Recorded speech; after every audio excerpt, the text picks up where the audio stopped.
You think you know what England looks like. Most people do. They've walked down a high street, past a pret-a-manger, found a coffee shop where a Georgian shopfront used to be, and called it a town. What they've seen is the version England chose to become. There is another version, older, quieter, and in 10 specific places, completely intact. Towns where the 1960s never quite arrived. Where the buildings your grandparents walked past are the same buildings standing there right now. Not as museums. Not behind rope barriers. As ordinary streets that someone is walking down this morning on their way to work. This is 10 towns in England that still feel like post-war England, and not a single one of them was preserved on purpose. Before we begin, a brief note. This video draws on verified historical records, Historic England's National Heritage List, local authority conservation data, and publicly available academic sources.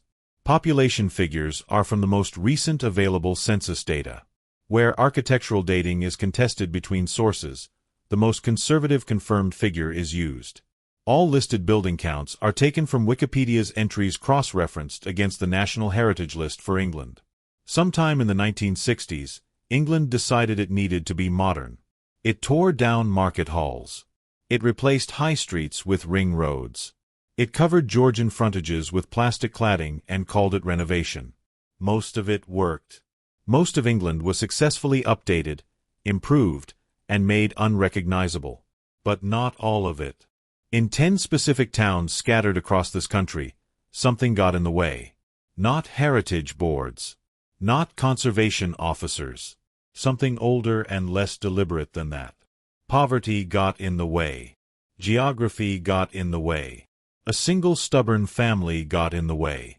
And because of it, you can stand in these places today and see the England your grandparents walked through, the England their parents walked through. In some cases, the England of the century before that.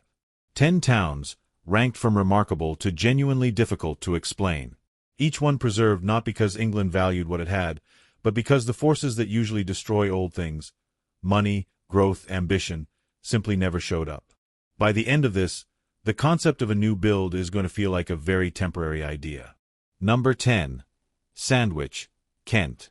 Walk into Sandwich on a Tuesday morning and the first thing you notice is the quiet. Not the quiet of emptiness. The quiet of a town that never learned to be loud. The streets are narrow in the way that streets are narrow when no one ever had to widen them for traffic that never came. The buildings press close. The upper floors lean toward each other overhead. The sky above the high street is a thin strip of gray. You are standing in a medieval street plan. You just haven't registered it yet. Sandwich was one of England's original Cinque Ports. The Confederation of Coastal Towns granted special trading rights by the Crown in exchange for providing ships for naval defense.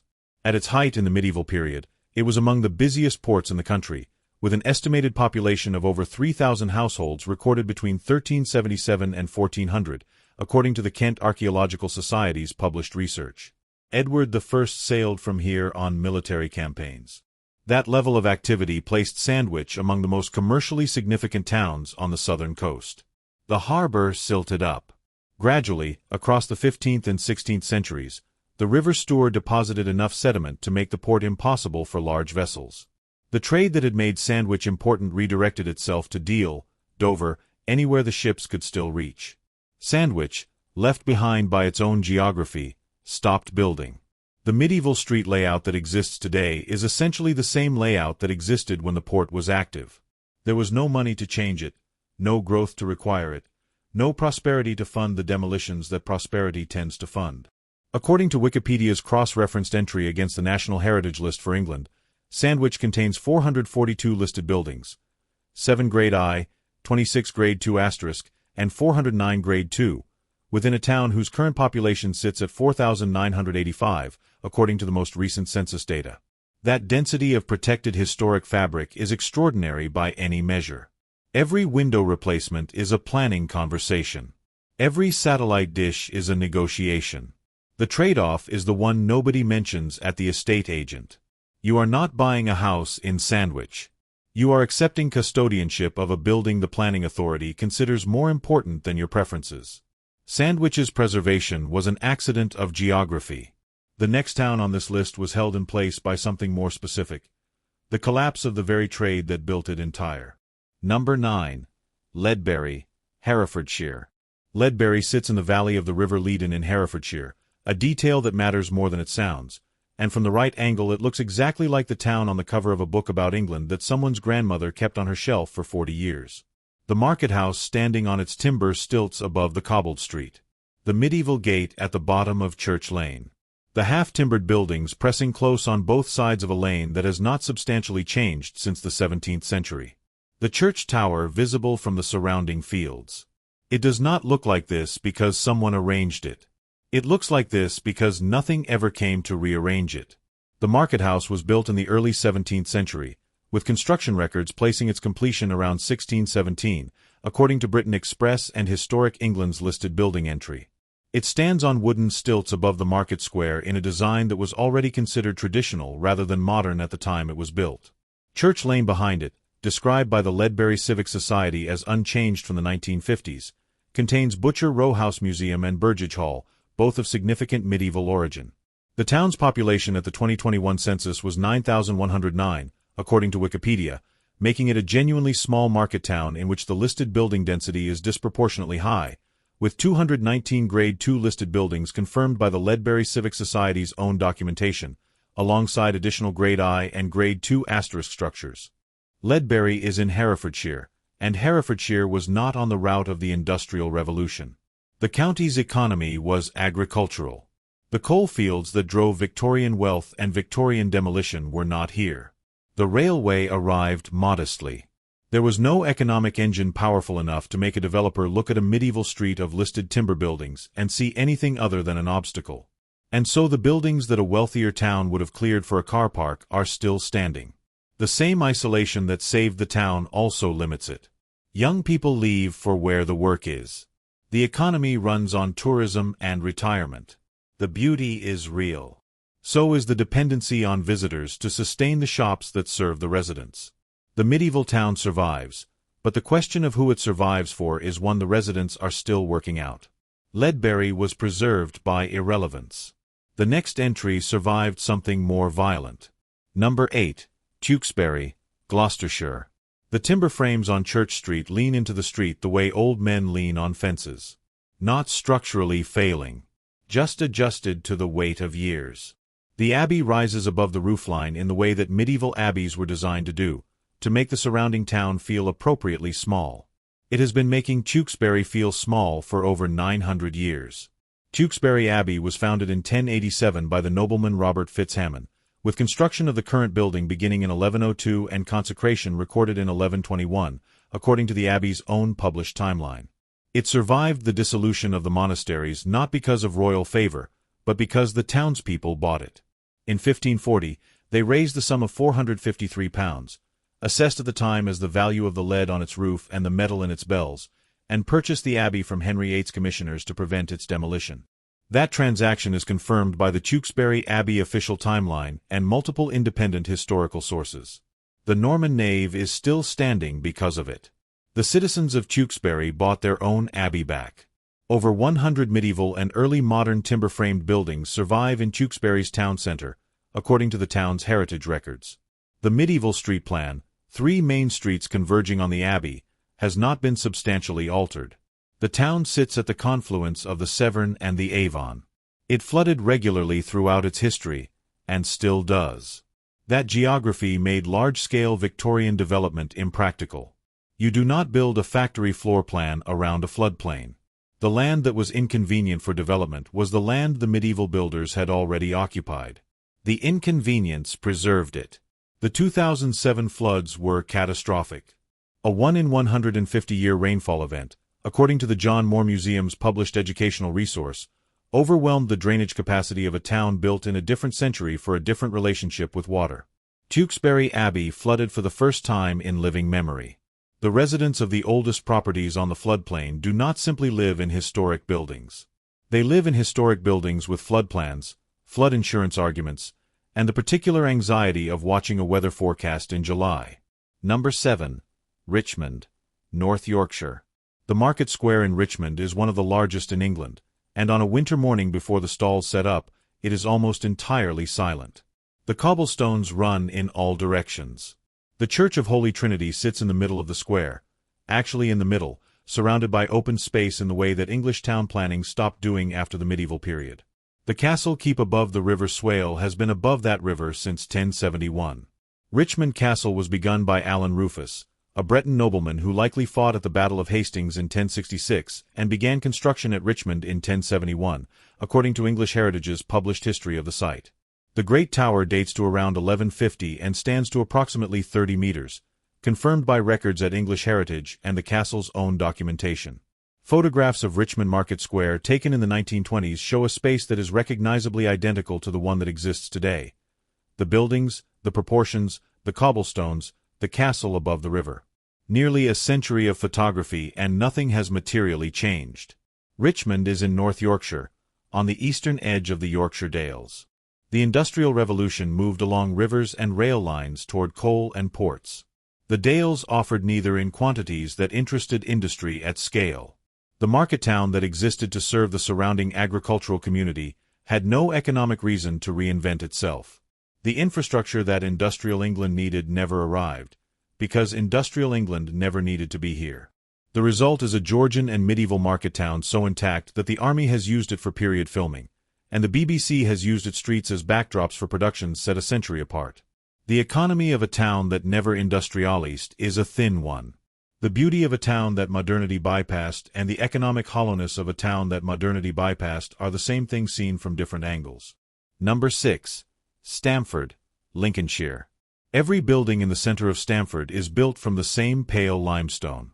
The color shifts through the day, blue-gray at dawn, cream by midday, something close to gold in the hour before the light fails. The roof lines step and vary. The streets curve. Nothing is quite parallel, and nothing is quite straight. It feels like a place designed by someone with very good taste over a very long period of time. No one designed it. It simply accumulated. John Betjeman, the poet and architectural critic, called Stamford England's most attractive town, a quote confirmed by Stamford, K. and independently cited across multiple heritage publications. He meant it as the highest possible description, and at the time he said it, the competition was considerably thinner than it had been. In 1994, the BBC filmed its adaptation of George Eliot's Middlemarch in Stamford. The Stamford Mercury Archive confirms the production chose the town because it required the least modification of any English location they surveyed to appear convincingly pre-industrial. The IMDb listing for Middlemarch confirms St. George's Square, Stamford among the primary filming locations. A decade later, Burley Park near Stamford served as Rosings Park in the BBC's 1995 Pride and Prejudice. Stamford was at the intersection of major road routes in the medieval and early modern period. A prosperous coaching town whose wealth funded the all-stone construction that replaced timber frames earlier than in most comparable towns.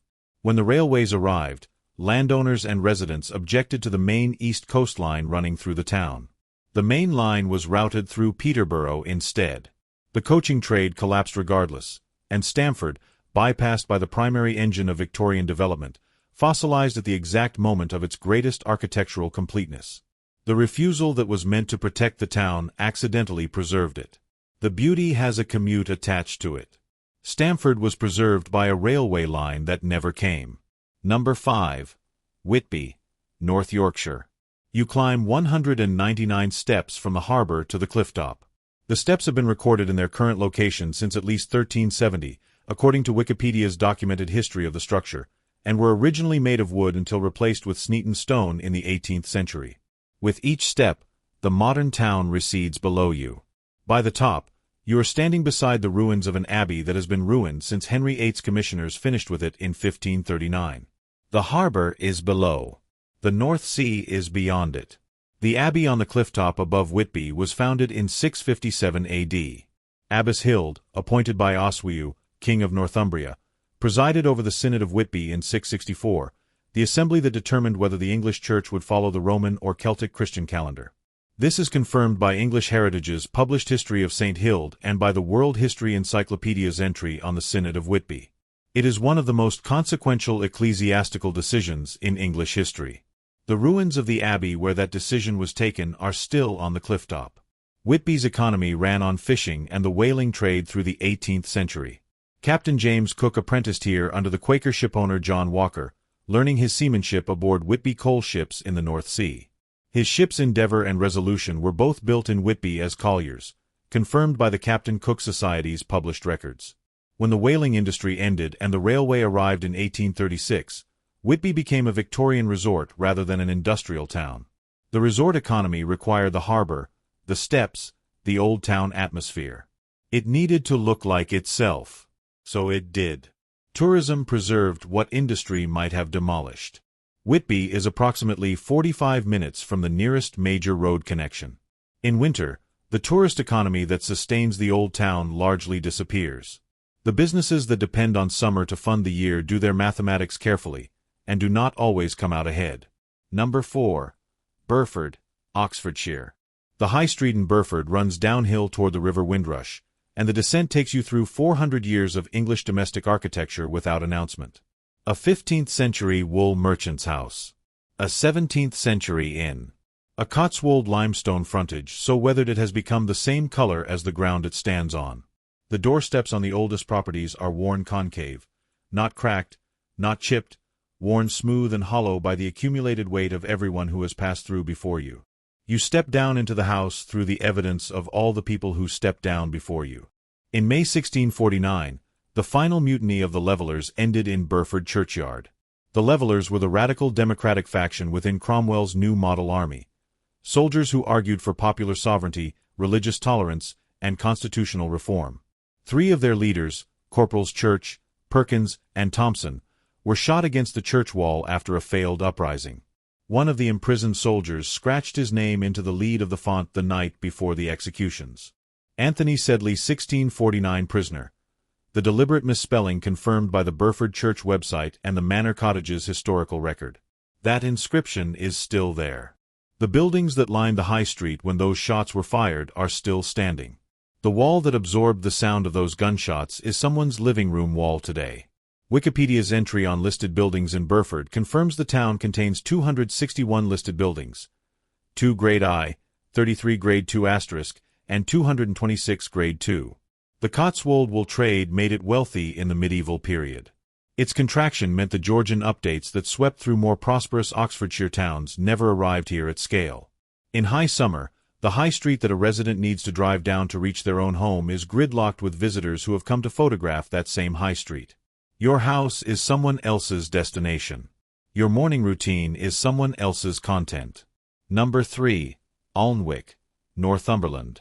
Alnwick is approached through the Bond Gate Tower, known locally as the Hotspur Gate, a 15th-century stone gatehouse that sits at the entrance to the old town like a test. The castle beyond it is not a ruin and not a museum in the conventional sense. It is the seat of the Duke of Northumberland, and it has been since 1309. The town that grew around it has the particular coherence of a place shaped by a single sustained will across 7 centuries. The buildings do not merely coexist. They agree with each other in a way that planned development cannot replicate. In 1309, Henry Percy, 1st Baron Percy, purchased Alnwick Castle from Bishop Anthony Beck, confirmed by the Alnwick Castle website. The Percy family, who became the Dukes of Northumberland, have held it continuously ever since. Over 700 years in a single family. The castle has never been sold. It has passed only by inheritance. No developer ever reached Alnwick's core, because no developer could acquire it.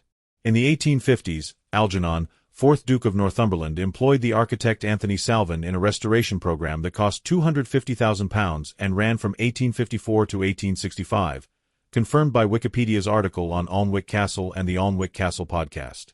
The town's historic fabric benefited from the same ducal attention the castle received. What was maintained to a standard set by the family whose name was on all of it. A town whose character was shaped by aristocratic control across 7 centuries is a town whose organic messiness, its ordinary improvisation and democratic disorder, was partly suppressed. Alnwick is coherent. It is also, in certain lights, curated. The question of whose England it represents is one the town's history raises without quite answering. Number 2. Lacock, Wiltshire. There are no overhead cables in Lacock. No satellite dishes visible from the street. No plastic shop fronts. No yellow lines on the roads. The High Street, Church Street, East Street, and West Street form the entirety of the village grid, and every building on every one of them looks as it looked in the early 20th century, because every building on every one of them is owned by the National Trust. The 21st century is not absent from Lacock. It is simply not permitted to show its face. The National Trust acquired Lacock Abbey and the surrounding village in 1944, bequeathed by Matilda Talbot, confirmed by Wikipedia's article on Lacock Abbey and the National Trust's own published history. The BBC filmed Pride and Prejudice in Lacock in 1995, using the village as Meriton. The 1996 ITV production of Emma filmed here. The BBC's 2007 Cranford was filmed here. Scenes from the Harry Potter series used the Abbey's cloisters. The reason is the same each time. Lacock required the least modification of any village surveyed to appear convincingly pre-industrial. The period detail was not added for filming. It was already there. It is still there.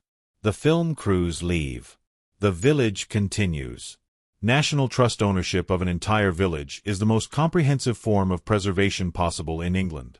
Every modification to every building requires trust approval. The trust standard is the preservation of the historic fabric as it stands. You cannot buy a house in Lacock. The trust does not sell. Residents are tenants in a village whose landlord has different priorities than any conventional landlord has ever had. Your home is a heritage asset that you happen to be living in. The distinction matters when you want to fit a modern kitchen. It matters more than the estate agent's brochure ever suggests. Number 1. Lavenham, Suffolk. Walk down Lady Street in Lavenham at dusk, and the buildings on either side lean toward each other overhead. The plaster is painted in the traditional Suffolk pink, ochre mixed according to the original recipe, unchanged. The timber frames are the original frames. The upper floors overhang the lower ones in the way that medieval builders overhung upper floors to gain floor space, to shelter the street below, to demonstrate that the merchant who built this could afford to. Nobody is performing this. Nobody installed it. It has simply been here in this configuration since before the Tudor period began. Lavenham contains over 340 listed buildings, confirmed by the Love Lavenham Heritage Records and corroborated by the BBC's 7 Wonders of East Anglia feature on the town.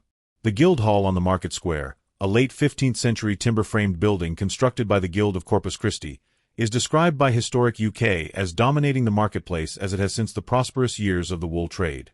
The Church of St. Peter and St. Paul, built on wool wealth between 1485 and 1530, has a tower that stands 43 meters tall according to the National Churches Trust's published entry for the building, making it the tallest tower of any village church in England. The residential buildings on Water Street have confirmed construction dates in the 1490s. They are still privately occupied today. Someone woke up this morning inside walls that were standing before Columbus reached America. In the 15th century, Lavenham was one of the wealthiest towns in England. The Suffolk wool and cloth trade made it richer per capita than most of London. Then the trade collapsed entirely. It did not recover. The town that had been building continuously, the Guildhall, the church, the merchant houses, the weavers' cottages lining Water Street and Lady Street, simply stopped. There was no money. There was no growth. There was nothing to drive the Victorian redevelopment that swept through medieval England in the 1800s and demolished most of what had survived the previous 4 centuries. Every era that brought money to other English market towns brought demolition with it. The Georgian replaced the Tudor. The Victorian replaced the Georgian. The modern replaced everything it could reach. Lavenham was too poor for any of it. The ruin of its merchant class is the reason 340 listed buildings are standing today. The failure of its economy is the reason a family is making breakfast this morning beneath beams raised before the Reformation began. Every window in a Grade I listed Lavenham property requires listed building consent to replace. Residents have received enforcement notices for fitting double glazing without approval. The planning authority does not negotiate on this. A surveyor who inspected one of the Water Street cottages reportedly told the new owners, "This house will tell you what it needs. You do not renovate it. You negotiate with it. You are not the owner of this house in any meaningful sovereign sense. You are its current custodian. The house predates you by 5 centuries. It will outlast you. Your role is continuity, not modification." Some buyers find that liberating. Some find it suffocating. The difference, according to local conservation officers, is almost always visible within the first year. Here is the thing nobody tells you about the England your grandparents knew. It was not preserved because anyone loved it enough to protect it. It survived in spite of every attempt to replace it. Every English town that became wealthy in the 18th or 19th century largely demolished its medieval fabric, not out of carelessness, but out of confidence. Progress was the point. The Georgian replaced the Tudor. The Victorian replaced the Georgian. The modern replaced everything it could reach. The towns on this list were not on the route of that progress. Sandwich's harbour silted up. Lavenham's wool trade died. Richmond's dales offered nothing to the industrial appetite. Stamford refused the railway line that would have connected it to its own destruction. Poverty preserved these places. Irrelevance preserved them. Stubbornness preserved them. One family's refusal to sell. One institution's quiet determination to hold every stone of one village in perpetuity. What your grandparents walked through was not the result of England valuing its own past. It was the result of the past surviving England. And now those towns exist inside a strange double life. They are lived in and looked at simultaneously. The residents who make breakfast beneath beams raised in the 1490s also answer the door to tourists reading the heritage plaque on their wall. The street that is someone's ordinary Tuesday is someone else's idea of what England used to be and maybe still should be. Both of those things are true at the same time. The beauty and the intrusion are inseparable. The buildings in these 10 towns are not remarkable because they are old. A ruin is old. A museum is old. These are remarkable because they are in use. Because someone is inside them right now, this morning, in the full noise of ordinary life inside the accumulated time of 4 and 5 and 6 centuries. The past in England is not behind glass. In these 10 towns, it is where someone is putting the kettle on. If this gave you a different way of looking at the country you think you know, subscribe. We cover the England most people drive through without understanding what they are looking at. Not because it is obscure, but because it requires sitting with it long enough to understand what it actually means. And if you have been to any of these 10 towns, if you have stood in a street that has not materially changed in 4 centuries and felt the weight of it, tell me in the comments. Whether it felt ordinary or whether it felt like something else entirely. I want to know.